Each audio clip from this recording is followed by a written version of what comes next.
ಎಲ್ಲರಿಗೂ ನಮಸ್ಕಾರ, welcome back to the channel. So ತುಂಬ ದಿವಸ ಆಗಿತ್ತಲ್ಲ ವಿಡಿಯೋ ಮಾಡಿ, ಸೊ ವಾಪಸ್ ಬಂದಿದ್ದೀನಿ. ಆ್ಯಕ್ಚುಲಿ ಇವತ್ತು ಏನು ನೋಡ್ತಾ ಇದ್ದೀವಿ ನಾವು ಅಂತಂದರೆ, ಅವರು ನಿಮ್ಮನ್ನ ನಿಜವಾಗ್ಲೂ ಮರ್ತಿದ್ದಾರಾ ಇಲ್ಲ ಬರೀ ನಿಮ್ಮನ್ನು ಮರ್ತಿರೋ ಥರ ಆ್ಯಕ್ಟ್ ಮಾಡ್ತಿದ್ದಾರಾ ಅನ್ನೋದ್ರ ಬಗ್ಗೆ ಆಗಿರುತ್ತೆ. ಸೊ ಈ ರೀಡಿಂಗ್ ಪ್ರೊಬಬ್ಲಿ ನೋ ಕಾಂಟ್ಯಾಕ್ಟ್ ಅವ್ರಿಗೆ ಖಂಡಿತವಾಗ್ಲೂ ಆಗಿರುತ್ತೆ. ನೀವು ಫ್ರೆಂಡ್ಸ್ ಆಗಿರಿ, ರಿಲೇಷನ್ಶಿಪ್ಪಲ್ಲಿರಿ, ರಿಲೇಟಿವ್ಸ್ ಆಗಿರಿ, ಅಥವಾ ನಿಮ್ಮಿಬ್ಬರ ಮಧ್ಯೆ ಯಾವ ಒಂದು ಕನೆಕ್ಷನ್ ಇದ್ರೂ ಕೂಡ ಈ ಒಂದು ರೀಡಿಂಗ್ ನಿಮಗೋಸ್ಕರ ಆಗಿರುತ್ತೆ. ಓಕೆನಾ? So let's start with your reading. ನಾನು ಇವತ್ತು ಇಲ್ಲಿ 8 ಕಾರ್ಡ್ ರೀಡಿಂಗ್ ಮಾಡ್ತಾ ಇದ್ದೀನಿ. ಓಕೆನಾ? ಸೊ ನಿಮ್ಮ ಬಗ್ಗೆ ಅವ್ರಿಗೆ ಆ್ಯಕ್ಚುಲಿ ನಿಜವಾದ ಭಾವನೆ ಏನಿದೆ? What is the real thoughts are real feelings towards you? ನಿಜವಾದ ಭಾವನೆ ಏನು ಅವರಿಗೆ ನಿಮ್ಮ ಬಗ್ಗೆ?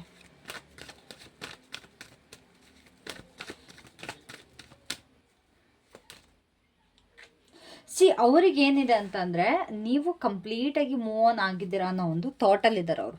ಓಕೆನಾ? ಅವ್ರಿಗೆ ಗೊತ್ತಿಲ್ಲ ನೀವಿನ್ನೂ ಅವ್ರ ಬಗ್ಗೆ ನೆನಪಿಸ್ಕೊಳ್ತಾ ಇದ್ದೀರಾ, ನೀವಿನ್ನೂ ಅವರ ಮೆಮೊರೀಸಲ್ಲಿದ್ದೀರಾ, ಅಥವಾ ಅವ್ರಿಗೋಸ್ಕರ ವೆಯ್ಟ್ ಮಾಡ್ತಾ ಇದ್ದೀರಾ ಅನ್ನೋದು ಅವ್ರಿಗೊಂದು ಐಡಿಯಾ ಕೂಡ ಇಲ್ಲ. ಅವ್ರಿಗೇನು ನೀವು ಕಂಪ್ಲೀಟಾಗಿ ಮೂವ್ ಆನ್ ಆಗಿದ್ದೀರಾ, ನೀವು ಅವ್ರ ಬಗ್ಗೆ ಸ್ವಲ್ಪನೂ ಟೆನ್ಷನ್ ತೊಗೊಳ್ಳಲ್ಲ, ನೀವು ಅವ್ರ ಬಗ್ಗೆ ಥಿಂಕ್ ಕೂಡ ಮಾಡಲ್ಲ. ಅಥವಾ ನಿಮ್ಮ ಲೈಫಲ್ಲಿ ಬೇರೆ ಯಾವುದೋ ವ್ಯಕ್ತಿ ಬಂದಿದ್ದಾರೆ, ಇಲ್ಲ ಬೇರೆ ಯಾವುದೋ ಫ್ರೆಂಡ್ ಬಂದಿದ್ದಾರೆ, ನೀವು ನಿಮ್ಮ ಫ್ರೆಂಡ್ ಜೊತೆನೋ ಅಥವಾ ಬೇರೆ ಒಂದು ವ್ಯಕ್ತಿ ಜೊತೆನೋ ನೀವು ತುಂಬ ಖುಷಿಯಾಗಿದ್ದೀರಾ. ನಿಮ್ಮ ಮಧ್ಯೆ ಇದ್ದ ಪಾಸ್ಟಲ್ಲಿ ಏನೇನಿತ್ತು ಅದೆಲ್ಲ ಕಂಪ್ಲೀಟಾಗಿ ನೀವು ಎರೇಸ್ ಮಾಡ್ಕೊಂಡಿದ್ದೀರಾ, ಅಂತಂದರೆ ಅಳಿಸಾಕಿದ್ದೀರಾ ನಿಮ್ಮಿಬ್ಬರದು ಅಂತ ಅವ್ರಿಗೆ ಅನ್ನಿಸ್ತಾ ಇದೆ. ಬಟ್ ಅವ್ರಿಗೆ ಗೊತ್ತಿಲ್ಲ ನೀವು ರಾತ್ರಿ ಅವ್ರ ಬಗ್ಗೆ ಯೋಚನೆ ಮಾಡ್ತೀರಾ, ಟೆನ್ಷನ್ ತೊಗೊಳ್ತೀರಾ ಅನ್ನೋದು ಅವ್ರಿಗೆ ಒಂದು ಐಡಿಯಾ ಕೂಡ ಇಲ್ಲ. ಇದು ನೀವು ಕಪಲ್ಸಾರು ಆಗಿರಿ, ರಿಲೇಷನ್ಶಿಪ್ಪಲ್ಲಾಗಿರಿ, ಏನಾರು ಆಗಿರಿ, ಬಟ್ ಇದು ನೋ ಕಾಂಟ್ಯಾಕ್ಟ್ ಅವ್ರಿಗೆ ಖಂಡಿತವಾಗ್ಲೂ ಆಗಿರುತ್ತೆ. ಓಕೆನಾ? ಸೊ ಇಲ್ಲಿ ಏನಾಗ್ತಿದೆ ಅಂತಂದರೆ, ಈ ಪರ್ಸನ್ಗೆ 100% ಶೋರ್ ಇದ್ದಾರೆ ಅಂತಂದರೆ ನಿಮ್ಮ ಒಂದು ಫೀಲಿಂಗ್ಸ್ ಬಗ್ಗೆ ಅವ್ರು 100% ಶೋರ್ ಇದ್ದಾರೆ. ಇಲ್ಲ, ಇವ್ರು ಖಂಡಿತವಾಗ್ಲೂ ಇವ್ರು ಮೂವ್ ಆನ್ ಆಗಿದ್ದಾರೆ, ಇವ್ರ ಲೈಫಲ್ಲಿ ತುಂಬ ಬೆಳೀತಾ ಇದ್ದಾರೆ ಅನ್ನೋದು ಕೂಡ ಇವ್ರಿಗೆ ಅನ್ನಿಸ್ತದೆ. ಅಂತಂದರೆ ನೀವು ನಿಮ್ಮ ಲೈಫಲ್ಲಿ ತುಂಬ ಪ್ರೋಗ್ರೆಸ್ ಆಗ್ತಾ ಇದ್ದೀರಾ, ತುಂಬ ಬೆಳೀತಾ ಇದ್ದೀರಾ, ನಿಮ್ಮ ಲೈಫಲ್ಲಿ ತುಂಬ ದೊಡ್ಡ ದೊಡ್ಡ ಆಪರ್ಚುನಿಟೀಸ್ಗಳು ಬರ್ತಾ ಇದೆ, ನೀವು ಪಾಸ್ಟ್ ಬಗ್ಗೆ ಟೆನ್ಷನ್ ತೊಗೊಳ್ತಾ ಇಲ್ಲ. ಇಟ್ಸ್ ಲೈಕ್ ನಿಮ್ಮ ಒಂದು ಏನಿದೆ ಅಂತಂದರೆ, ಇವಾಗ ನೀವು ಒಂದು ಪುಟ್ಟ ಬಾವಿಯಲ್ಲಿದ್ದರೆ ಇವಾಗ ನಿಮ್ಮ ಮುಂದೆ ಒಂದು ದೊಡ್ಡ ಸಾಗರ ಇದೆ, ದೊಡ್ಡ ಓಷನ್ ಇದೆ ಅನ್ನೋದ್ರ ಬಗ್ಗೆ ಇವ್ರಿಗೆ ಅನ್ನಿಸ್ತದೆ. ಅಂತಂದರೆ ನಿಮ್ಮ ಜೀವನದಲ್ಲಿ ಎಲ್ಲ ರೀತಿ ಬೆಳವಣಿಗೆ ಆಗ್ತದೆ, ನಿಮ್ಮನ್ನು ನೀವು ಸ್ಟಾಪ್ ಮಾಡ್ಕೊಳ್ತಾ ಇಲ್ಲ, you are just going on, ನಿಮ್ಮ ಲೈಫಲ್ಲಿ ಬರೀ ಪ್ರೋಗ್ರೆಸ್ ಆಗ್ತಿದೆ ಅನ್ನೋದು ಇವರ ಒಂದು ಭಾವನೆ ಇದೆ ನಿಮ್ಮ ಬಗ್ಗೆ. ಓಕೆನಾ? ಅವ್ರು ನಿಜವಾಗ್ಲೂ ನಿಮ್ಮನ್ನ ಮರ್ತಿದಾರಾ? ಸೀರಿಯಸ್ ಆಗಿ ಮರ್ತಿದಾರ ಅವ್ರು ನಿಮ್ಮನ್ನ? ನಿಜವಾಗ್ಲೂ ಮರ್ತಿದಾರ ಅವ್ರು ನಿಮ್ಮನ್ನ?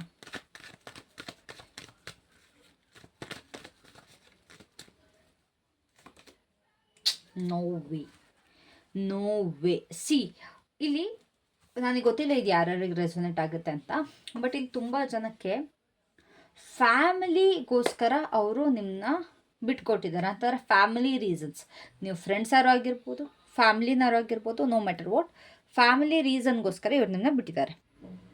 ಅಂತಂದರೆ ಫ್ಯಾಮಿಲಿ ರೆಸ್ಟ್ರಿಕ್ಷನ್ಸ್ ಹಾಕಿರೋದಾಗಿರ್ಬೋದು, ಇಲ್ಲ ನೀವಿಬ್ಬರು ಕಪಲ್ಸ್ ಆಗಿದ್ದು ದೂರ ಆಗಿದ್ದರೆ ಇವರ ಒಂದು ಪೇರೆಂಟ್ಸ್ಗಳು ನಿಮ್ಮ ಬಗ್ಗೆ ನೆಗೆಟಿವ್ ಆಗಿ ಮಾತಾಡ್ಕೊಂಡು ಅಥವಾ ಒಂದು ಪೊಸೆಸಿವ್ ಆಗಿನೋ ಯಾವುದೋ ಒಂದು ರೀಸನ್ಸ್ಗಳಿಂದ ಫ್ಯಾಮಿಲಿಯಿಂದ ನೀವಿಬ್ಬರು ದೂರ ಆಗಿದ್ದೀರಾ. ಓಕೆನಾ? ಆ್ಯಂಡ್ ಆಲ್ಸೋ ಈ ಪರ್ಸನ್ಗೆ ನಿಮ್ಮನ್ನ ಮರೆಯೋಕ್ಕಾಗ್ತಾ ಇಲ್ಲ. ನಾನು ಹೇಳಿದ್ನಲ್ಲ, ಯಾವುದೋ ಒಂದು ರೀಸನ್ಗೋಸ್ಕರ ಅವ್ರು ನಿಮ್ಮನ್ನ ಬಿಟ್ಕೊಟ್ಟಿದ್ದಾರೆ, ಬಟ್ ಇವ್ರ ಮನಸ್ಸೊಳ ಕಡೆ ನೀವು ಇರಬೇಕಿತ್ತು, ನಿಮ್ಮ ಜೊತೆ ಟೈಮ್ ಸ್ಪೆಂಡ್ ಮಾಡಬೇಕು ಅನ್ನೋ ತುಂಬ ಆಸೆ ಇದೆ. ಆ್ಯಂಡ್ ಆಲ್ಸೋ ನೀವು ಅವ್ರಿಗೆ ಪ್ರೊವೈಡ್ ಮಾಡ್ತಿದ್ದಂಥದ್ದು, ಲೈಕ್ ನಿಮಗೆ ನೀವು ಅಲ್ದಲ್ಲೇ ನನಗಿಲ್ಲಿ ಏನು ನೆನಪು ಬರ್ತಿದೆ ಅಂತಂದರೆ, ಊಟ ಬಡಿಸ್ಬೇಕಾರಾಗಲಿ ಅಥವಾ ಬೇರೆ ಏನೋ ಮಾಡ್ಬೇಕಾರಾಗಲಿ ನೀವು ನಿಮಗೆ ಅಂತ ಇಟ್ಕೊಳ್ತಾ ಇರಲಿಲ್ಲ. This is for couples. ಓಕೆನಾ? ಇದು ಕಪಲ್ಸ್ ಬಗ್ಗೆ ಹೇಳ್ತಾ ಇದ್ದೀನಿ ನಾನು. ನಿಮಗೆ ನೀವು ಇಟ್ಕೊಳ್ತಾ ಇರಲಿಲ್ಲ, ಬಟ್ ನಿಮ್ಮ ಪಾಲನ್ನ ನಿಮ್ಮ ಪರ್ಸನ್ಗೆ ನೀವು ಕೊಡ್ತಾ ಇದ್ರಿ. ಅಂತಾರೆ ಅವರು ಖುಷಿಯಾಗಿದ್ದರೆ ಸಾಕು, ನಾನು ಹಿಂಗೋ ಅಡ್ಜಸ್ಟ್ ಮಾಡ್ಕೊಂಡು ಹೋಗ್ತೀನಿ ಅನ್ನೋದು ನಿಮ್ಮ ಒಂದು ಥಾಟ್ ಇತ್ತು. ಸೊ ಹಾಗಾಗಿ ಅವ್ರಿಗೆ ಅದು ಮರೆಯೋದಕ್ಕಾಗ್ತಾ ಇಲ್ಲ. ಓಕೆನಾ? ಇಲ್ಲ, ಇವ್ರು ನನಗೋಸ್ಕರ ಇಷ್ಟೆಲ್ಲ ಕೊಟ್ಟಿದ್ದಾರೆ, ಇಷ್ಟೆಲ್ಲ ಮಾಡಿದ್ದಾರೆ, ಅವ್ರನ್ನ ಅವ್ರು ಲೆಕ್ಕಿಸ್ದೆ ನನಗೆ ಪ್ರೊವೈಡ್ ಮಾಡಿದ್ದಾರೆ ಅನ್ನೋದು ಈ ಒಂದು ಪರ್ಸನ್ನಿನ ಥಾಟ್ ಆಗಿದೆ. ಓಕೆ? ನಾನು ನೀವು ತೊಗೊಳ್ತಿದ್ದಂಥ ಆ್ಯಕ್ಷನ್ ಆಗಿರ್ಬೋದು, ನೀವು ಅವ್ರಿಗೋಸ್ಕರ ಮಾಡ್ತಾ ಇದ್ದಿರೋಂಥ ಕೆಲಸಗಳಾಗಿರ್ಬೋದು, ನಿಮಗೆ ಇಷ್ಟ ಇಲ್ಲ ಅಂದ್ರೂ ಕೂಡ ನಿಮ್ಮ ಪರ್ಸನ್ಗೆ ತುಂಬ ಅಡ್ವೆಂಚರ್ ಇಷ್ಟ ಅಂತ ಹೇಳ್ಬಿಟ್ಟು ನೀವು ಅವರಿಗೋಸ್ಕರ ಅದನ್ನ ಟ್ರೈ ಮಾಡಿದ್ರ. ಫಾರ್ ಎಕ್ಸಾಂಪಲ್, ಇವಾಗ ಟ್ರಾವೆಲಿಂಗ್ ಆಗಿರ್ಬೋದು, ಟ್ರೆಕ್ಕಿಂಗ್ ಆಗಿರ್ಬೋದು, ಈ ಥರ ನಿಮಗೆ ಇಷ್ಟ ಇಲ್ಲದಿದ್ರು ಅವರಿಗೋಸ್ಕರ ಏನೋ ಒಂದು ಕೆಲಸಗಳನ್ನ ಮಾಡಿದ್ರೆ, I don't know what, but ನೀವು ಅದನ್ನ ಮಾಡಿದ್ರ. ಸೊ ಹಾಗಾಗಿ ಅವ್ರಿಗೆ ಸೀರಿಯಸ್ ಆಗಿ ಮರೆಯೋದಕ್ಕೆ ಆಗ್ತಾ ಇಲ್ಲ. 100%ಅಲ್ಲಿ 60% ಅವರಿಗೆ ನಿಮ್ಮ ನೆನಪುಗಳಂತೂ ಖಂಡಿತವಾಗ್ಲೂ ಕಾಡುತ್ತೆ. ಓಕೆನಾ? ಸೊ ಅವ್ರಿಗೆ ಯಾಕೆ ಅವರ ಫೀಲಿಂಗ್ಸ್ನ ಎಷ್ಟೆಲ್ಲ ಇದ್ರೂ ಕೂಡ ಏನಕ್ಕೆ ಅವ್ರು ಮರೆಮಾಚ್ತಾ ಇದ್ದಾರೆ ಅಂತಂದರೆ ಅದನ್ನ ಮುಚ್ಚಾಕ್ತಾ ಇದ್ದಾರೆ. ಏನಕ್ಕೆ ಅವ್ರ ಫೀಲಿಂಗ್ಸ್ನ ಅವ್ರು ಶೋ ಅಪ್ ಮಾಡ್ತಾ ಇಲ್ಲ, ಮುಚ್ಚಾಕೊಳ್ತಾ ಇದ್ದಾರೆ. ವೈ? ಓಕೆ, ಸಿ ಅವರು ಮಾತಾಡಿದ್ರೆ ಎಲ್ಲಿ ಅದು ಮಿಸ್ಕಮ್ಯುನಿಕೇಟ್ ಆಗುತ್ತೋ ಅನ್ನೋದೊಂದು ಪ್ರಾಬ್ಲಮ್. ಅಂತಂದರೆ ಇವಾಗ ಅವ್ರ ಫೀಲಿಂಗ್ಸ್ನ ಅವ್ರೇನು ಹೇಳ್ಕೊಂಬಿಡ್ತಾರಿಲ್ಲ, ನಾನು ಮಿಸ್ ಮಾಡ್ಕೊಳ್ತಾ ಇದ್ದೀನಿ, ನನ್ನ ಪೇರೆಂಟ್ಸ್ಗೋಸ್ಕರ ಇದ್ರ ದೂರ ಇದೆ, ಅಥವಾ ಯಾವುದೋ ಒಂದು ಪ್ರೆಷರ್ನಿಂದ ನಾನು ನಿನ್ನಿಂದ ಸಪ್ರೇಟ್ ಆಗಿದ್ದೀನಿ ಅಂತ ಅಂದ್ಕೊಂಡ್ರೆ ನಿಮಗೇನು ಅನ್ಸುತ್ತೆ? ಬರೀ ನಾಡ್ಕಾಡ್ತಾ ಇದ್ದಾರೆ, ಸುಳ್ಳು ಹೇಳ್ತಾ ಇದ್ದಾರೆ, ಇವ್ರಿಗೆ ನನ್ನ ಮೇಲೆ ಯಾವ ಫೀಲಿಂಗ್ಸು ಕೂಡ ಇಲ್ಲ. ಅಥವಾ ಅವ್ರು ಏನೋ ಒಂದು ನಿಮ್ಮಿಬ್ಬರ ಮಧ್ಯೆ ಇವಾಗ ಮಾತಾಡ್ಬೇಕಾದ್ರೆ ಅವ್ರ ಫೀಲಿಂಗ್ಸ್ ಶೇರ್ ಮಾಡ್ಬೇಕಾದ್ರೆ ನೀವೇನೋ ಒಂದು ಮಾತಾಡಿದ್ರೆ ಅದಕ್ಕೆ ಟ್ರಿಗರ್ ಆಗುತ್ತೆ, ಇಬ್ಬರ ಮಧ್ಯೆ ಜಗಳ ಆಗುತ್ತೆ. ಸೊ ಮಿಸ್ಕಮ್ಯುನಿಕೇಷನ್ ಆಗಬಾರ್ದು ಅನ್ನೋ ಒಂದು ರೀಸನ್ಗೋಸ್ಕರ ಮುಚ್ಚಾಕೊಳ್ತಾ ಇದ್ದಾರೆ. ಎಲ್ಲದನ್ನೂ ಒಂಥರ ನೀವು ಬೈದ್ರೋ ಬೈಸ್ಕೊಂಡು, ನೀವು ಅಂದ್ರೂ ಅನ್ನಿಸ್ಕೊಂಡು ದೇ ಆರ್ ಸ್ಟಾಪಿಂಗ್ ದೆಮ್ಸೆಲ್ಫ್, ಅಥವಾ ಉಲ್ಟಾ ಮಾತಾಡ್ಕೊಂಡು. ಆ್ಯಂಡ್ ಆಲ್ಸೋ ತುಂಬ ಜನಕ್ಕೆ ಅದನ್ನ ಹೇಳ್ಕೊಳ್ಳೋದಕ್ಕೆ ಕೂಡ ಬರ್ತಾ ಇಲ್ಲ. ಅವ್ರು ನಿಮಗೋಸ್ಕರ ಏನು ಫೀಲ್ ಮಾಡ್ತಾ ಇದ್ದಾರೆ ಅನ್ನೋದು ಅವ್ರಿಗೂ ರಿಯಲೈಸ್ ಆಗ್ತಿಲ್ಲ, ಆ್ಯಂಡ್ ಅವ್ರಿಗೆ ನಿಮ್ಗೆ ಹೇಳ್ಕೊಳ್ಳೋದಕ್ಕೂ ಆಗ್ತಾಯಿಲ್ಲ. That is the problem. ನೀವಿಲ್ಲದೇನೋ ಅವರು ಒಂಥರ ಖುಷಿಯಾಗಿಲ್ಲ, ನೀವಿದ್ರೂ ಕೂಡ ಒಂಥರ ನೆಮ್ಮದಿಲ್ಲ, ಆ ರೀತಿಯಾಗಿದೆ. ಇಬ್ಬರಿಗೂ ಕೂಡ ನಿಮ್ಮ ಇಬ್ಬರು ಪರಿಸ್ಥಿತಿ ಹಾಗೇ ಇದೆ, ನೀವಿಬ್ಬರೂ ಖುಷಿಯಾಗಿಲ್ಲ. That is the main problem. Communication proper ಆಗಿಲ್ಲ ಇಬ್ಬರ ಮಧ್ಯೆ, ಓಕೆನಾ. ಆ್ಯಂಡ್ ಆಲ್ಸೋ ಏನಾಗ್ತಿದೆ ಅಂತಂದರೆ ತುಂಬ ಸತಿ, ಅಥವಾ ಏನಾಗಿದೆ ಅಂದರೆ ತುಂಬ ಸತಿ ನಿಮ್ಮಿಬ್ಬರ ಬಗ್ಗೆ ಮಾತಾಡ್ಬೇಕಾದ್ರೆ ಫ್ಯಾಮಿಲಿ ಇನ್ವಾಲ್ವ್ಮೆಂಟ್ ಬಂದಿದೆ. ತುಂಬ ಜನಕ್ಕೆ ಇಲ್ಲಿ ಫ್ಯಾಮಿಲಿ ಇನ್ವಾಲ್ವ್ಮೆಂಟ್ ಬಂದಿದೆ ಅಂತಾರೆ. ನಿಮ್ಮ ಫ್ಯಾಮಿಲಿ ಹಾಗೆ, ನಿಮ್ಮ ಫ್ಯಾಮಿಲಿ ಹೀಗೆ, ನಿಮ್ಮ ಪೇರೆಂಟ್ಸ್ ಹೀಗೆ ಹಾಗೆ, ಅಥವಾ ನಿಮ್ಮ ಕಸಿನ್ಸ್ನೆಲ್ಲ ಹೇಳ್ಕೊಂಬರುತ್ತೆ. ಈ ರೀತಿ ಸಮಸ್ಯೆ ಆಗ್ತಾ ಇದೆ. ಮೇ ಬಿ ನಿಮ್ಮ ಫ್ಯಾಮಿಲಿಲಿ ಇನ್ಯಾರೋ ಸಪ್ರೇಟ್ ಆಗಿದ್ದರೆ ನೀವು ಅದೇ ರೀತಿ ಜಗಳಾಡ್ಕೊಂಡು ನಿಮ್ಮ ಫ್ಯಾಮಿಲಿನೇ ಹಿಂಗೆ ಅನ್ನೋದು, ಇಲ್ಲ ನೀವು ಅವ್ರ ಫ್ಯಾಮಿಲಿ ಬಗ್ಗೆ ಬ್ಲೇಮ್ ಮಾಡೋದು. ಸೊ ಇದೊಂದು ಬ್ಲೇಮ್ ಗೇಮ್ ನಡೀತಾನೆ ಇದೆ, ಓಕೆನಾ. ಸೊ ಹಾಗಾಗಿ ಅವರು ಅವರ ಒಂದು ಫೀಲಿಂಗ್ಸ್ನ ಮುಚ್ಚಿ ಹಾಕೊಳ್ತಾ ಇದ್ದಾರೆ. ಅವ್ರು ನಿಮ್ಮನ್ನ ಇನ್ನೂ ಮಿಸ್ ಮಾಡ್ಕೊಳ್ತಾರಾ? Do they really miss you?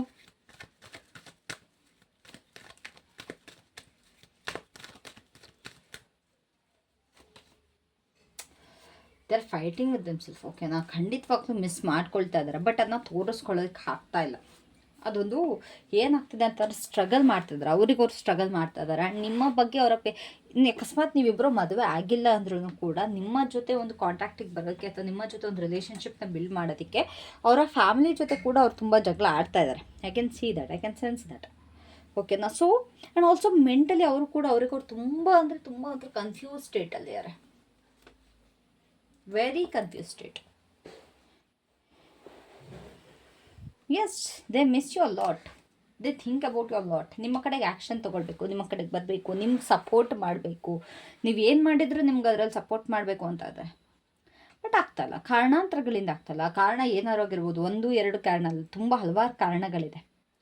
ಅವರು ಮಿಸ್ ಮಾಡಿಕೊಂಡು ಕೂಡ ಅದನ್ನ ತೋರಿಸ್ಕೊಳ್ಳೋಕ್ಕಾಗದಲ್ಲೇ ಇರೋದು. ಆ್ಯಂಡ್ ಮಿಸ್ ಮಾಡ್ಕೊಳ್ಳೋದಕ್ಕೆ ಕೂಡ ತುಂಬ ಕಾರಣಾಂತರಗಳಿದೆ, ಓಕೆನಾ.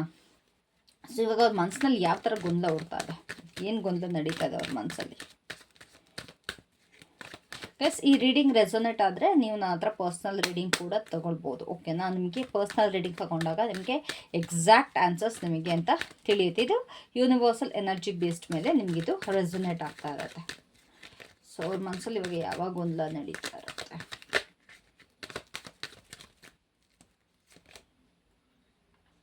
ಓಕೆ, ಸೊ ಅವ್ರ ಮನಸ್ಸಲ್ಲಿ ಏನು ಗೊಂದಲ ನಡೀತಿದೆ ಅಂತಂದರೆ, ಅಕಸ್ಮಾತ್ ಅವ್ರೇನಾದರೂ ಬಂದರೆ ನೀವು ಅವ್ರನ್ನ ಅಕ್ಸೆಪ್ಟ್ ಮಾಡ್ಕೊಳ್ತೀರಾ, ನೀವು ಅವ್ರನ್ನ ಅಪ್ರೂವ್ ಮಾಡ್ತೀರಾ. ಆ್ಯಂಡ್ ಆಲ್ಸೋ ಇಲ್ಲಿ ಏನಾಗ್ತಿದೆ ಅಂತಂದರೆ, ತುಂಬ ಜನಕ್ಕೆ ಹೇಳ್ತಾ ಇದ್ದೀನಿ, ಪೇರೆಂಟ್ಸ್ ಇನ್ವಾಲ್ವ್ ಮಾಡೋದ್ರಿಂದ ಈ ಪರ್ಸನ್ ಏನಾದ್ರು ನಿಮ್ಮ ಕಡೆಗೆ ಆ್ಯಕ್ಷನ್ ತೊಗೊಂಡ್ರೆ ನಿಮ್ಮ ಫಾದರ್ ಫಿಗರ್ ಅಂತಂದರೆ, ಇವಾಗ ನಿಮ್ಮ ಅಣ್ಣ ಆಗಿರ್ಬೋದು, ತಮ್ಮ ಆಗಿರ್ಬೋದು, ಅಥವಾ ಒಂದು ನಿಮ್ಮ ತಂದೆ ಆಗಿರ್ಬೋದು, ಇಲ್ಲ ಕೆಲವೊಬ್ಬರಿಗೆ ಮಾವ ಕೂಡ ಆಗಿರ್ತಾರೆ, ಸೋದರ ಮಾವ, ಈ ಥರ ಎಲ್ಲ ಒಂದು ನಿಮ್ಮ ಮೇನ್ ಫಾದರ್ ಫಿಗರ್ ಏನಿದ್ದಾರೆ ಅವರು ಅಕ್ಸೆಪ್ಟ್ ಮಾಡ್ತಾರಾ, ಅವ್ರು ಅಲೋ ಮಾಡ್ತಾರಾ ಅವರ ಒಂದು ಕ್ಷಮೆಗೆ ನಿಮ್ಮ ಒಂದು ಪೇರೆಂಟ್ಸ್ ಅಥವಾ ನಿಮ್ಮ ಒಂದು ಫಾದರ್ ಫಿಗರ್ ಏನಿದ್ದಾರೆ ಅವರನ್ನು ಅಪ್ರೂವ್ ಮಾಡ್ತಾರಾ, ಇಲ್ಲ ಅದಕ್ಕೆ ಬೇಡ ಅಂತಾರ? ಈ ಒಂದು ತಲೆಬಿಸಿ ನಡೀತಾ ಇದೆ, ಓಕೆನಾ. ಲೈಕ್ ಇವಾಗ ನಾನು ಏನಾರೋ ಒಂದು ಪ್ರಪೋಸಲ್ ತೊಗೊಂಡೋದೆ, ಇಲ್ಲ ಏನೋ ಒಂದು ಇಟ್ಸ್ ಲೈಕ್ ನಾನು ಸಾರಿ ಕೇಳ್ಕೊಂಡು ಹೋದ್ರೂ ನಂಗೆ ಕ್ಷಮಿಸ್ತಾ ಇರುತ್ತೆ, ಇಲ್ಲ ನಿಮ್ಮ ಪೇರೆಂಟ್ಸ್ ಅಥವಾ ಏನಾದ್ರು ತುಂಬ ರೆಸ್ಟ್ರಿಕ್ಟ್ ಮಾಡ್ತಾರೆ. ಬಿಕಾಸ್ ಅಫ್ಕೋರ್ಸ್ ಇವಾಗ ಫಾದರ್ ಫಿಗರ್ ಅಂತ ಬಂದಾಗ ನಿಮ್ಗೆ ತುಂಬ ಪ್ರೊಟೆಕ್ಟಿವ್ ಆಗಿರ್ತಾರೆ, no matter who you are, ಓಕೆನಾ. ನೀವು ಮೇಲ್ ಆಗಿರಿ, ಫೀಮೇಲ್ ಆರೋ ಆಗಿರಿ, ನಿಮ್ಮ ಮನೇಲಿ ಮಕ್ಕಳು ಅಂತ ಬಂದಾಗ ತುಂಬ ಅಫ್ಕೋರ್ಸ್ ಅದು ಪ್ರೊಟೆಕ್ಟಿವ್ ಸ್ಟ್ರಿಕ್ಟ್ನೆಸ್ ಇದಿರುತ್ತೆ. ಸೊ ಅವ್ರಿಗೆ ಅದಿರುತ್ತೆ. ಬಂದರೆ ಅದು ಇರುತ್ತಾ ಅನ್ನೋದು. ಅಕಸ್ಮಾತ್ ನೀವೇನಾದ್ರು ನೀವು ಮೆನ್ ಆಗಿದ್ದು ನಂತರ ನೀವು ಮೇಲ್ ಪರ್ಸನ್ ಆಗಿದ್ದು ಫೀಮೇಲ್ ಪರ್ಸನ್ ಬಗ್ಗೆ ನೀವು ಥಿಂಕ್ ಮಾಡ್ತಿದ್ರೆ ಅವ್ರಿಗೆ ಏನಿದೆ ಅಂತ ಅಂದರೆ, ಅವ್ರೇನಾದ್ರು ನಿಮ್ಮ ಹತ್ರ ಬಂದರೆ ನೀವೇನಾರು ಅವರಿಗೆ ಡೈರೆಕ್ಟಾಗಿ ಬೈಯೋದು, ನೀವೇನಾರು ಅವ್ರಿಗೆ ಗದರಿಸೋದು, ಈ ರೀತಿ ಆಗ್ತದೆ. ನೀವೇನಾದ್ರು ಫೀಮೇಲ್ ಆಗಿದ್ದರೆ ನಿಮ್ಮ ಪರ್ಸನ್ ಆ ಥರ ಯೋಚನೆ ಮಾಡ್ತಿದ್ದಾರೆ. ನೀವೇನಾದ್ರು ಮೇಲ್ ಆಗಿದ್ದರೆ ಅವ್ರೇನಾದ್ರು ಮತ್ತೆ ಬಂದರೆ ನೀವೇನಾದ್ರು ಅವರಿಗೆ ರೂಡಾಗಿ ಮಾತಾಡ್ತೀರಾ, ಸ್ಟ್ರಿಕ್ಟಾಗಿ ಮಾತಾಡ್ತೀರಾ, ಸ್ಟ್ರೈಟ್ ಫಾರ್ವರ್ಡ್ ಆಗಿರ್ತೀರಾ. ಈ ಒಂದು ಕನ್ಫ್ಯೂಷನ್ ಇದೆ. ನಿಮ್ಮ ಒಂದು ಮಾತು ಯಾವ ರೀತಿ ಬರ್ಬೋದು, ನಿಮ್ಮೊಂದು ಕಮ್ಯುನಿಕೇಷನ್ ಯಾವ ರೀತಿ ಬರ್ಬೋದು ಅನ್ನೋ ಒಂದು ಥಾಟ್ಸಲ್ಲಿ ಈ ಒಂದು ಪರ್ಸನ್ ಇದ್ದಾರೆ. ಓಕೆನಾ? ಅವ್ರು ಮತ್ತೆ ಕಾಂಟ್ಯಾಕ್ಟ್ ಮಾಡೋದಕ್ಕೆ ಯೋಚಿಸ್ತಾರ, ಮತ್ತೆ ಕಾಂಟ್ಯಾಕ್ಟ್ ಮಾಡೋದಕ್ಕೆ ಯೋಚಿಸ್ತಾರೆ ಅವರು. ದೇ ವಿಲ್ ಖಂಡಿತವಾಗ್ಲೂ ಅವ್ರು ನಿಮಗೆ ಕಾಂಟ್ಯಾಕ್ಟ್ ಮಾಡೋದಕ್ಕೆ ಯೋಚಿಸ್ತಾರೆ. ಓಕೆನಾ? ಬಿಕಾಸ್ ಕಾಂಟ್ಯಾಕ್ಟ್ ಮಾಡೋದು ದೊಡ್ಡ ವಿಷಯ ಅಲ್ಲ, ಕಾಂಟ್ಯಾಕ್ಟ್ ಮಾಡ್ಬೋದು. ಬಟ್ ಅದಾದಮೇಲೆ ರೆಸ್ಪಾನ್ಸ್ ಹೇಗಿರುತ್ತೆ ಅನ್ನೋದು ಗೊತ್ತಿಲ್ಲ. ಇವ್ರಿಗೆ ಏನು ಗೊತ್ತಾ, ಈ ಕಡೆ ನೆಗೆಟಿವಿಟಿ ಬಗ್ಗೆನೂ ಯೋಚನೆ ಮಾಡ್ತಾ ಇದ್ದಾರೆ, ಈ ಕಡೆ ಪಾಸಿಟಿವ್ ಬಗ್ಗೆನೂ ಯೋಚನೆ ಮಾಡ್ತಾರೆ. ಅಂತಂದರೆ ನೆಗೆಟಿವ್ ಸೈಡಲ್ಲಿ ನೀವು ಯಾವ ರೀತಿ ರಿಯಾಕ್ಟ್ ಮಾಡ್ಬೋದು, ಇಲ್ಲ ಪಾಸಿಟಿವ್ ಸೈಡ್ ಹತ್ರ ಯಾವ ರೀತಿ ನಿಮ್ಮಿಬ್ಬರ ಮಧ್ಯೆ ಕಮ್ಯುನಿಕೇಷನ್ ಸ್ಟಾರ್ಟ್ ಆಗ್ಬೋದು ಅಂತ. ಪ್ರಾಬ್ಲಮ್ ಏನು ಅಂತಂದರೆ ಈ ವ್ಯಕ್ತಿದು ಅಥವಾ ನಿಮ್ಮದು, ನನಗೆ ಗೊತ್ತಿಲ್ಲ ಇಲ್ಲಿ ಯಾರು ಪ್ರಾಬ್ಲಮ್ ಇದ್ರೆ ಯಾರು ತಪ್ಪು ಮಾಡಿದ್ದೀರಾ ಅಂತ. ಮಾಡಿದ್ನೇ ತಪ್ಪನ್ನ ಮತ್ತೆ ಮಾಡ್ತಾ ಇದ್ದೀರಾ. ನೀವು ಈ ಕಡೆ ಸರಿ ಮಾಡೋದಕ್ಕೂ ನೋಡ್ತಾ ಇದ್ದೀರಾ, ಬಟ್ ಎಲ್ಲಿ ಹೆಡುಗ್ತಾ ಇದ್ದೀರಾ ಅದೇ ಕಡೆ ಹೆಡುಗ್ತಾ ಇದ್ದೀರಾ. ಅಂತಂದರೆ ಇವಾಗ ಹೆಂಗೆ ಕೆರೆಯ ನೀರನ್ನು ಕೆರೆಯ ಚೆಲ್ಲಿಗೆ ಅಂತ ಹೇಳ್ತಾರಲ್ಲ, ನೀವು ಕೆರೆನ ಕ್ಲೀನ್ ಮಾಡ್ತಿದ್ದೀರಾ, ಬಟ್ ವಾಪಸ್ ಅದೇ ಕೆರೆಗೆ ಹೋಗ್ಬಿಟ್ಟು ನೀರು ಹಾಕ್ತಾ ಇದ್ದೀರಾ. ಅದು ಪ್ರಾಬ್ಲಮ್. ಓಕೆನಾ? So if you are cleaning something, ನೀವೇನೋ ಒಂದು ಕ್ಲೀನ್ ಮಾಡ್ತಾ ಇದ್ರೆ ಆ ಜಾಗದಿಂದ ಆ ವಸ್ತುನ ಏನು ಕ್ಲೀನ್ ಮಾಡಬೇಕು ಅಥವಾ ಒಂದು ಪ್ರಾಬ್ಲಮ್ ಏನು ಕ್ಲೀನ್ ಮಾಡಬೇಕು ಅದನ್ನ ಕ್ಲೀನ್ ಮಾಡಿ. ಓಕೆನಾ? ಅದು ಬಿಟ್ಬಿಟ್ಟು ಯಾವ್ಯಾವ ಪ್ಲೇಸಲ್ಲಿ ಏನೇನು ಇರಬೇಕು ಅದಿರ್ಬೇಕು. ಅದು ಬಿಟ್ಬಿಟ್ಟು ನೀವು ಮಾಡಿದ್ದೇ ತಪ್ಪು ಮಾಡ್ಕೊಂಡು ಈ ಕಡೆ ನಾನು ಸರಿನೂ ಮಾಡ್ತೀನಿ ಅಂತ ಹೋದರೆ ಅದು ಸರಿ ಹೋಗಲ್ಲ. ಸೊ ನಿಮ್ಮ ಪರ್ಸನ್ಗೆ ಅದೊಂದು ಚಿಂತೆ ಕೂಡ ಆಗ್ತದೆ. ಬರೀ ಮಾಡಿದ್ದೇ ಮಿಸ್ಟೇಕ್ ರಿಪೀಟೇಟಿವ್ ಆಗಿ ಆಗ್ತಾನೇ ಇದೆ, ಅದು ಸರಿ ಹೋಗುತ್ತಾ ಇಲ್ಲ ಮತ್ತೆ ಅದು ನಿಮ್ಮನ್ನ ಸಂಪರ್ಕ ಮಾಡಿದ್ರೆ ಎಲ್ಲಿ ಮತ್ತೆ ಅದನ್ನೇ ಸ್ಟಾರ್ಟ್ ಮಾಡ್ತಿರೋ. ಇವಾಗ ನನ್ನ ಪ್ರಕಾರ ಅವ್ರಿಗೆ ಏನು ಅಂತಂದರೆ, ಸ್ವಲ್ಪ ಟೈಮ್ ಕೊಟ್ಟರೆ ನೀವಾಗ ನೀವು ತಿದ್ಕೊಳ್ತೀರಾ ಅಥವಾ ಅವರು ತಿದ್ಕೊಳ್ತಾರೆ ಅನ್ನೋ ಒಂದು ಥಾಟಲ್ಲಿದ್ದಾರೆ. ಆ ಒಂದು ಥಾಟ್ ಪ್ರೊಸೆಸ್ ನಡೀತಾ ಇದೆ. ಬಟ್ ನಿಜವಾಗ್ಲೂ ಮತ್ತೆ ಅವರೇ ನಿಮ್ಗೆ ಕಾಂಟ್ಯಾಕ್ಟ್ ಮಾಡ್ರೆ ಅದು ಸರಿ ಹೋಗುತ್ತಾ ಅನ್ನೋ ಒಂದು ಟೆನ್ಷನ್ ಇದೆ. ನಿಮ್ಮ ತಪ್ಪನ್ನ ನೀವು ರಿಯಲೈಸ್ ಮಾಡ್ಕೊಳ್ತೀರಾ ಅಥವಾ ಅವ್ರ ತಪ್ಪನ್ನ ರಿಯಲೈಸ್ ಮಾಡ್ಕೊಳ್ತಾರಾ ಅಂತ. ಸೊ ಗೈಸ್, ಇದು ವಯಸ್ ವರ್ಷ ಕೂಡ ಆಗಿರ್ಬೋದು. ಓಕೆನಾ? ನೆಕ್ಸ್ಟ್ 30 ಡೇಸಲ್ಲಿ ಅವರ ನೆಕ್ಸ್ಟ್ ಆ್ಯಕ್ಷನ್ ಏನಾಗಿರುತ್ತೆ, ಲೈಕ್ ನೆಕ್ಸ್ಟ್ 30 ಡೇಸಲ್ಲಿ ಅವರ ಒಂದು ನೆಕ್ಸ್ಟ್ ಆ್ಯಕ್ಷನ್ ಏನಾಗಿರುತ್ತೆ ನಿಮ್ಮ ಕಡೆಗೆ.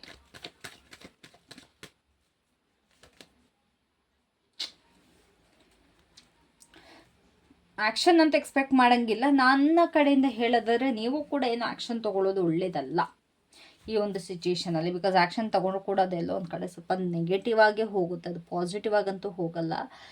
So don't take any action for ನಾವು. ಯಾವ ಒಂದು ಆ್ಯಕ್ಷನ್ ಕೂಡ ಇವಾಗ ತೊಗೊಳ್ಳೋದಕ್ಕೆ ಹೋಗಬೇಡಿ. Let them regret. ಆ ಒಂದು ವ್ಯಕ್ತಿ ಕಡೆಯಿಂದ ತುಂಬ ರಿಗ್ರೆಟ್ ಅಂತೂ ಮಾಡ್ತಾರೆ.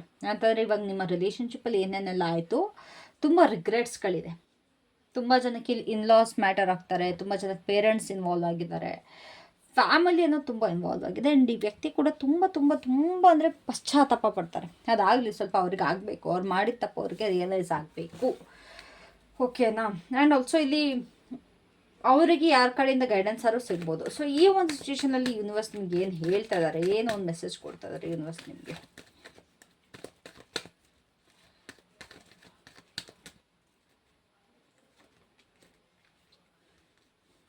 ನಿಮಗೆ ನೀವೇ ಏನೇನೋ ಥಿಂಕ್ ಮಾಡ್ತಾ ಇದ್ದೀರಾ, ಕ್ಲಾರಿಟಿ ತೊಗೊಳ್ತಾ ಇಲ್ಲ, ಅದನ್ನು ಯೂನಿವರ್ಸ್ ಸ್ಟಾಪ್ ಮಾಡಿ ಅಂತ ಹೇಳ್ತಾ ಇದ್ದಾರೆ. ಅಂತಂದರೆ ನೀವು ಕ್ಲಿಯರಾಗಿ ಥಿಂಕ್ ಮಾಡ್ತಾ ಇಲ್ಲ. ಈ ಒಂದು ರಿಲೇಷನ್ಶಿಪ್ ಬಗ್ಗೆ ಎಷ್ಟು ನೆಗೆಟಿವ್ ಆಗಿ ಥಿಂಕ್ ಮಾಡ್ಬೋದು ಅಷ್ಟು ನೆಗೆಟಿವ್ ಆಗಿ ನೀವು ಥಿಂಕ್ ಮಾಡ್ತಾ ಇದ್ದೀರಾ. ಅದನ್ನು ಮಾಡಬೇಡಿ ಅಂತ ಹೇಳ್ತಿದ್ದಾರೆ. ಅಂಟಿಲ್ಲ ಅಂದರೆ ಆ ಪರ್ಸನ್ ಕಡೆಯಿಂದ ಕ್ಲಾರಿಟಿ ಸಿಗೋವರೆಗೂ ನಿಮಗೆ ನೀವೇ ಏನೇನೋ ಅಂದ್ಕೊಳ್ಳೋಕೆ ಹೋಗಬೇಡಿ. ಫಾರ್ ಎಕ್ಸಾಂಪಲ್ ಇವಾಗ ಯಾವ ಥರ ಆಗ್ತಿದೆ ಅಂತಂದರೆ, ಇಬ್ಬರ ಮಧ್ಯೆ ಬ್ರೇಕಪ್ ಆಗಿದೆ. ಓಕೆನಾ? ಬಟ್ ನಿಮಗೇನು, ಓಕೆ ಅವ್ರಿಗೆ ಬೇರೆ ಯಾವುದೋ ಬಾಯ್ ಫ್ರೆಂಡ್ ಸಿಕ್ಕಿದ್ದಾರೆ, ಬೇರೆ ಯಾವುದೋ ಗರ್ಲ್ ಫ್ರೆಂಡ್ ಸಿಕ್ಕಿದ್ದಾರೆ, ಇಲ್ಲ ಬೇರೆ ಯಾರನ್ನೋ ಮದುವೆ ಆಗ್ತಾ ಇದ್ದಾರೆ. ಇದು ನಿಮಗೆ ಬರ್ತಿರೋ ಒಂದು ಥಾಟ್, ನಾನು ಎಕ್ಸಾಂಪಲ್ ಕೊಡ್ತಾ ಇರೋದು. ಬಟ್ ಅಲ್ಲಿ ರಿಯಾಲಿಟಿ ಆ ಪರ್ಸನ್ ನಿಮಗೆ ವೆಯ್ಟ್ ಮಾಡ್ತಾ ಇದ್ದಾರೆ. ಅದನ್ನ ನೀವು ಅಕ್ಸೆಪ್ಟ್ ಮಾಡೋದಕ್ಕೆ ರೆಡಿ ಇಲ್ಲ. ನಿಮ್ಮ ಒಂದು ಥಾಟ್ಸ್ ಏನಿದೆ ಅದನ್ನು ನಿಜ ಅಂದ್ಕೊಂಡು ನಂಬ್ಕೊಂಡು ಕೂತಿದ್ದೀರಾ. ನಿಮ್ಮ ಥಾಟ್ಸ್ ನಿಜ, ನೀವು ಅಂದ್ಕೊಳ್ತಿರೋದೇ ಸತ್ಯ. ಇದರಿಂದ ನಿಮ್ಮ ರಿಲೇಷನ್ಶಿಪ್ ಇನ್ನೂ ಹಾಳಾಗ್ತಿದೆ ಹೊರತು ಸರಿ ಹೋಗ್ತಾ ಇಲ್ಲ. ಈ ಒಂದು ರಿಲೇಷನ್ಶಿಪ್ಗೆ ಮೇನ್ ಏನು ಅಂತಾರೆ, ಒಂದು ಕಮ್ಯುನಿಕೇಷನ್ ಪ್ರಾಬ್ಲಮ್ ಇದೆ. ಇಬ್ಬರು ಚೈಲ್ಡ್ ಥರ ಆಡ್ತಾ ಇದ್ದಾರೆ. ಆನೆಸ್ಟಾಗಿ ಹೇಳ್ತೀನಿ, ಇಬ್ರಿಗೂ ಕೂಡ ಚೈಲ್ಡ್ ಮೆಂಟಾಲಿಟಿ ಇದೆ. ಆ ಚೈಲ್ಡ್ ಮೆಂಟಾಲಿಟಿಯಿಂದ ದಯವಿಟ್ಟು ಆಚೆ ಬಂದು ದೊಡ್ಡವ್ರು ಸ್ವಲ್ಪ ಮಾತಾಡಿ. ದೊಡ್ಡವ್ರ ಥರ ಮಾತಾಡಿದಾಗ ಇಬ್ಬರು ಮಧ್ಯೆ ಏನೋ ಸರಿ ಹೋಗುತ್ತೆ. ಆ್ಯಂಡ್ ನೀವೇ ಏನೇನೋ ಕಲ್ಪಿಸ್ಕೊಳ್ಳೋದನ್ನ ಬಿಡಿ. ಆ ಕಲ್ಪನೆ ಯಾವುದೂ ನಿಜ ಅಲ್ಲ. ಒಂದು ಲೈನ್ ಇದೆ ಗೊತ್ತಾ, ನೋಡಿದ್ದು ಸುಳ್ಳಾಗಬಹುದು, ಕೇಳಿದ್ದು ಸುಳ್ಳಾಗಬಹುದು, ನಿಧಾನಿಸಿ ಯೋಚಿಸಿದಾಗ ನಿಜವು ತಿಳಿಯುವುದು ಅಂತ. ಆ ಒಂದು ಲೈನ್ ನಿಮಗಿಲ್ಲಿ ಬರ್ತಾ ಇದೆ. ಸೊ ಅದ್ರ ಪ್ರಕಾರ ನೋಡಿ, ನೀಟಾಗಿ ಯೋಚಿಸಿ. ನೀವು ನಿಜವಾಗ್ಲೂ ಥಿಂಕ್ ಮಾಡ್ತಿರೋದು ನಿಜನಾ? ನಿಮ್ಮ ಥಾಟ್ಸಿಗೆ ಏನು ಪ್ರೂಫ್ ಇದೆ? ಪ್ರೂಫ್ ಇದ್ರೂ ಅದು ಯಾವ ರೀತಿ ಇರ್ಬೋದು? ಬಿಕಾಸ್ ಸಿಚುವೇಶನ್ ಕಂಪ್ಲೀಟಾಗಿ ಕ್ಲಿಯರಾಗಿ ಬೇರೆಯೇ ಇರ್ಬೋದು. ಈಗ ಆ ವ್ಯಕ್ತಿ ಯಾವುದೋ ಒಂದು ಪರ್ಸನ್ ಜೊತೆ ನಿಂತ್ಕೊಂಡು ಮಾತಾಡ್ತಿದ್ದಾರೆ ಅಂತ ತಕ್ಷಣ ಅವರಿಬ್ಬರು ರಿಲೇಷನ್ಶಿಪ್ಪಲ್ಲಿ ಇದ್ದಾರೆ ಅಂತ ಅರ್ಥ ಅಲ್ಲ. ಯಾವುದೋ ಒಂದು ಬೇರೆ ಸಿಚುವೇಶನ್ ಬಗ್ಗೆ ಕೂಡ ಅವ್ರು ಮಾತಾಡ್ತಿರ್ಬೋದು ಅಲ್ವಾ? ಸೊ ಹಾಗಾಗಿ ಸ್ವಲ್ಪ ಕ್ಲಾರಿಟಿ ತೊಗೊಳ್ಳಿ, ನೀಟಾಗಿ ಕಮ್ಯುನಿಕೇಟ್ ಮಾಡಿ ಕ್ಲಾರಿಟಿ ತೊಗೊಳ್ಳಿ ಅಂತ ಯೂನಿವರ್ಸ್ ಹೇಳ್ತಾ ಇದ್ದಾರೆ. ಓಕೆನಾ? ಸೊ ಐ ಹೋಪ್ ಈ ಒಂದು ರೀಡಿಂಗ್ ಇಷ್ಟ ಆಗಿದೆ ನಿಮಗೆ. That was it for today. Thank you so much. Love you all. Have a great day. Take care. Bye.